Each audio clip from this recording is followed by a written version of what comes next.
এক কথা বুঝে নেন।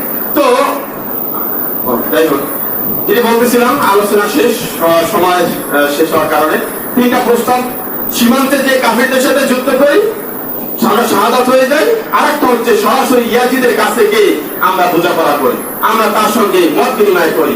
কিন্তু উবাইদুল্লাহ একটু মনস্তাপ নিলেন যে তাকে মানবো তার কোন একটা প্রস্তাব।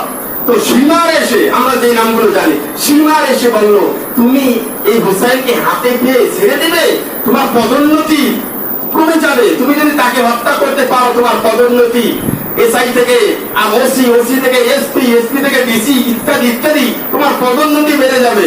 তুমি তাকে হাত থেকে ছেড়ে দিও না, পেয়েছো জবাই করো, হত্যা করো, ইয়াজিদের কাছ থেকে ক্ষমতা নাও, পদোন্নতি নাও। ঠিক তাই হলো। নির্মম ইতিহাস। আপনার হুসেন রাদিয়াল্লাহু তাআলাকে শাহাদাত করেছেন, একে একে হুসেন রাদিয়াল্লাহু তাআলা বীর বিক্রম বেশে তিনি ওদেরকেও হত্যা করেছেন, আর তিনিও শহীদ হয়েছেন। একে একে তার পা দ্বিখণ্ডিত করে দিলেন এবং তার মাথাকে শরীর থেকে মাথা পর্যন্ত আলাদা করেছেন। সবচেয়ে আফসোস, নির্মম।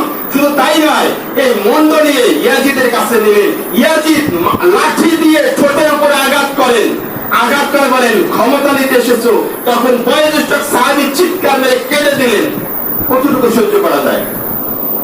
ক্ষমতার ভয়ে আপনি কথা বলতে পারবেন না, প্রশাসনিক ভয়ে কথা বলতে পারবেন না, কিন্তু লিমিট ক্রস করলে সহ্য করাও যায় না। ইয়াজিদের কাছে বসে বললে, হে ইয়াজিদ, আর সহ্য হয় না, তুমি কি করতেছো?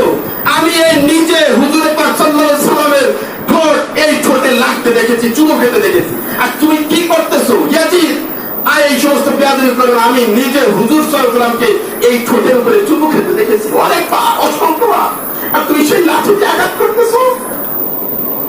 ইতিহাস কালো রচনা হয়ে যায়। সেই হত্যায় আজও পর্যন্ত স্মরণ হয়। সেই ইয়াজিদ 3 বছর ক্ষমতায় ছিল, আপনারা জানেন, আমি এরপর আগেও বলেছি।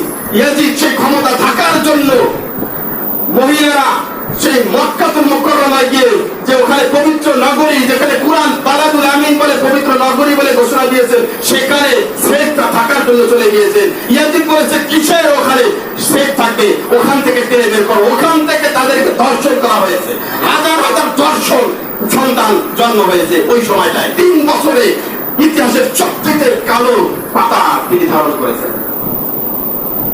আফসোস তাদের জন্য। আল্লাহ তাআলা সেই শহীদদেরকে সর্বোচ্চ মর্যাদা দিতে করুন।